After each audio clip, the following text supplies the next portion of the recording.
my channel. Today I've got all my tack out here, so we somehow still have 4 saddles for one horse, but I'll go into that a bit more later. And I've got all my bridles here, and I'm going to clean it all up because it needs cleaning. It hasn't been cleaned in a while, and then I'll show you it all once it's nice and clean. So the first thing I do when I'm cleaning my tack is put the bits in some warm water.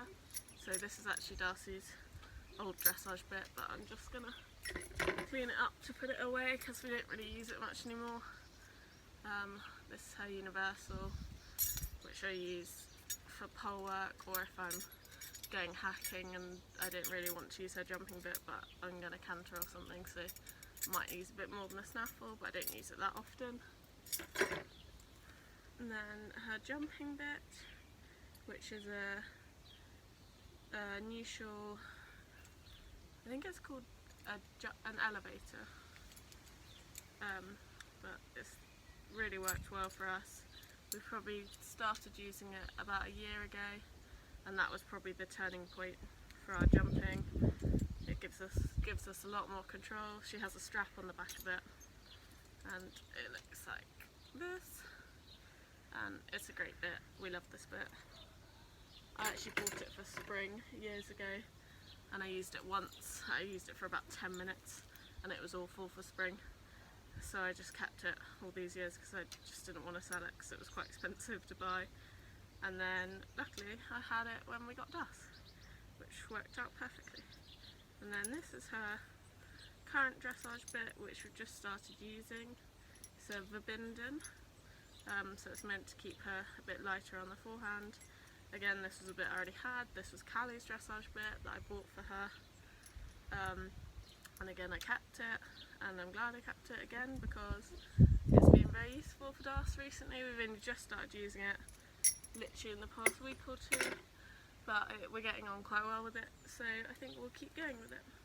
And then basically I take everything apart, so I'm going to start with her jumping bridle. This is a bridle way bridle. I've had it was Spring's bridle. Again, common theme that I've had most of this stuff for quite a while.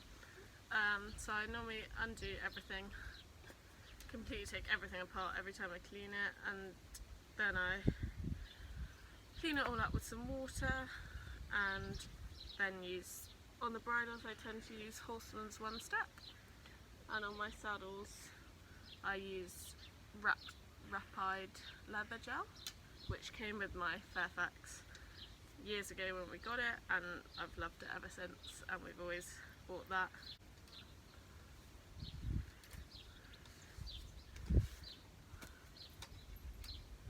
That's Darcy's jumping bridle, all taken apart. I've got a big bucket of water here, and these, I just use these, I don't even know where they're from, they're just like rags. And I just tend to get all the muck and grime off, because I find if you just put saddle soap straight onto it, it's still all grimy underneath. And I kind of clean my tack before competitions or training, so when I do clean it I give it a proper clean, and then it gets oiled every now and again, not that often, probably once or twice a year. And it's all looking pretty good considering I've had a lot of it quite a long time.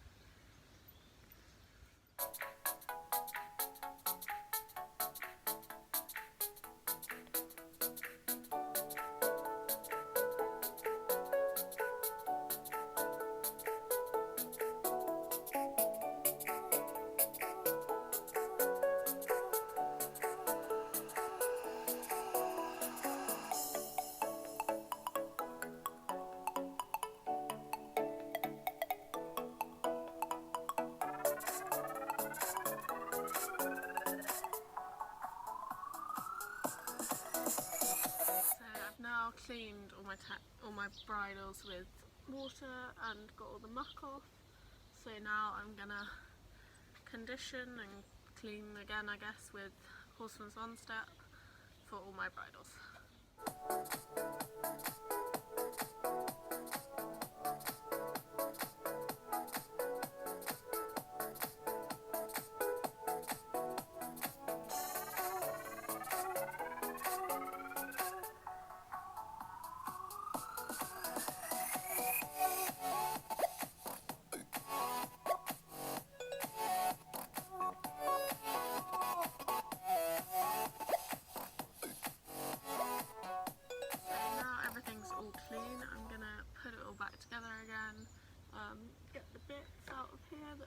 soaking, so I'll just give them a bit of a scrub and get the water kind of loosens all the grime that's on them, although they're pretty clean because I tend to wash them off after I've ridden anyway, but the water gets rid of anything, and then just rub it with my hands and it tends to all come up clean.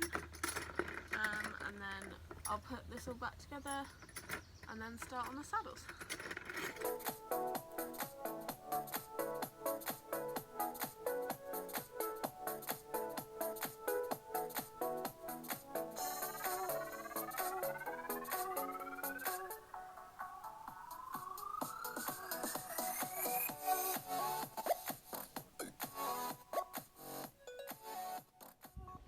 So my bridles are now all done, and now I'm going to move on to the saddles.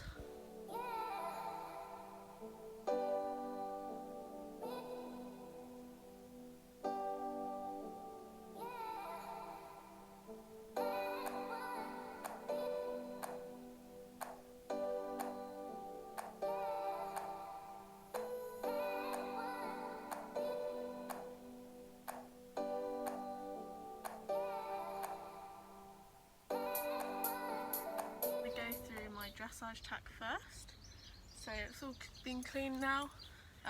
So this is my dressage saddle. It's a Hastelo saddle.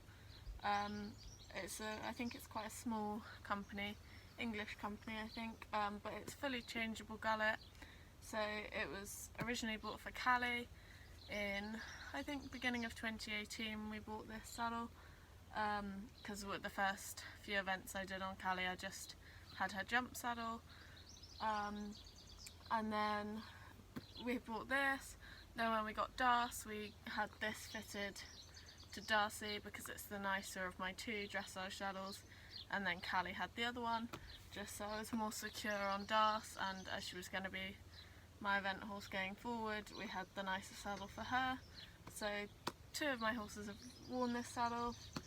It's really nice, it's really comfy, got big knee rolls. And recently we started using this, which is a VIP pad. We looked into getting one of these probably around Christmas, but we thought, oh no, quite expensive. Don't think so, sorry Darce.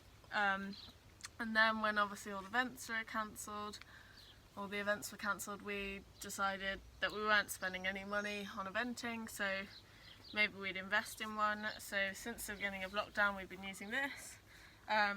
And there's a lot of research behind the material. It's really interesting. It's not how you'd expect it to feel, and I think it's hard to explain it unless you feel it in person. But it's sort of honeycomb style texture, and it doesn't affect the fit of the saddle.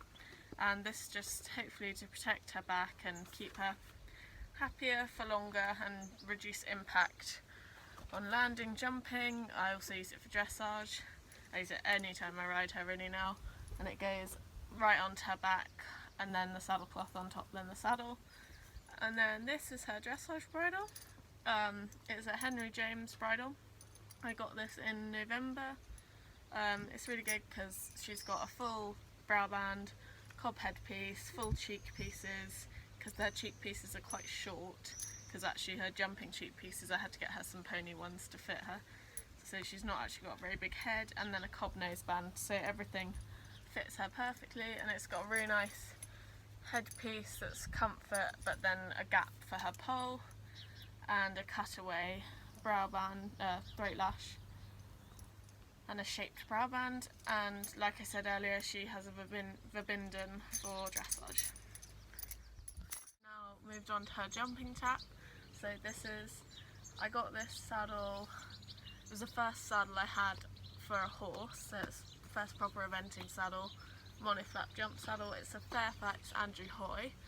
I got it for spring in 2017 I think, and again it's all changeable, so it's been on spring, and then when we sold spring and got a Darce, it's now fitted to her, and it's really nice. I'm going to turn it around to show you.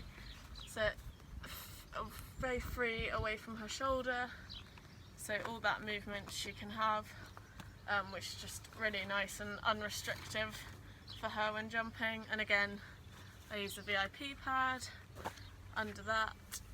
And then her jumping bridle is actually Spring's old bridle, and it's a bridle way bridle and with a elevator and a martingale that goes onto her Premier Equine breastplate.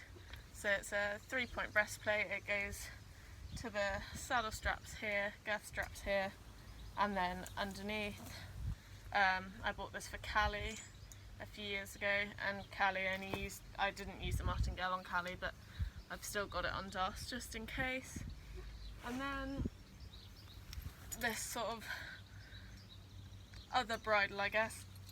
Das didn't used to have 3 bridles, but when we sold Callie, I had a spare bridle, and I just put this bit on it, and I just use it not that often, but for pole work, because she just gets really strong doing pole work, and it's just easier to make her sit and wait in this. And maybe if I was going to go for a canter, but she's not that strong, and I tend to only need anything stronger if there's a jump or a pole involved. So now I've moved on to the other saddles we still have, even though those are Darcy's saddles and she doesn't wear these at all, although she did wear this one in our first ever jump lesson with Karen, because we hadn't quite had the Fairfax fitted yet, and this fitted her slightly better. So I think it would probably fit her okay, and I could probably use it on her, but I don't need to. This is Callie's saddle. We bought it, it was her saddle with her owners before, and they offered to sell it with her, so we bought this on top when we bought Callie. It's a really nice saddle. I've entered in it all the time I had Callie, and I did everything in it because we didn't own my dressage saddle for a while with her. But yeah, we've just kept it in case. We're not sure if we're going to get another horse, but we might, and so we thought we'd keep it and wait and see if it fitted anything, and then sell it to get another one, rather than sell it, get a different horse and go, oh, that would have really fitted well. And it's a nice saddle, it puts you in a really good position, so we thought we'd keep it, and we can always sell it if we need to. The final saddle, this is a Kent & Masters dressage saddle. It's got exterior blocks, and it's the first dressage saddle I ever had. We had it with Spring, and then Das wore it for a bit. When we first got Das, we had this fitted to her because it was Spring's and Spring had gone, so we had this fitted to her. Then we had it fitted to Callie's when we swapped Callie's dressage saddle onto Darcy. So pretty much all my horses have been ridden in this at some point or another. So again, like the ideal, we've kept it because when we sold Callie, we weren't sure if we were going to replace her. We haven't replaced Callie, we've still just got Das, but we just kept it just in case because it's fully changeable, so it could be fitted onto anything. It's a nice enough saddle, so we just thought, why sell it and then have to buy something again that would be more expensive than probably the money we'd make selling it, so we just kept it. Thanks for watching, guys. I hope you enjoyed this video. I hope it was interesting to see more about what tack I use for Das and what other tack we have still lying around, just in case, you never know. I have a lot more. I have a whole bag that I didn't bring of just like bits of bridles, and I have a massive bit bag as well, so I'm probably a bit of a tack hoarder. But hopefully, and like I've proved with the bits that Darcy uses, they do sometimes come in handy, so I'm glad that I am a tack hoarder. Please like, comment and subscribe if you did enjoy it, and I'll see you in the next video.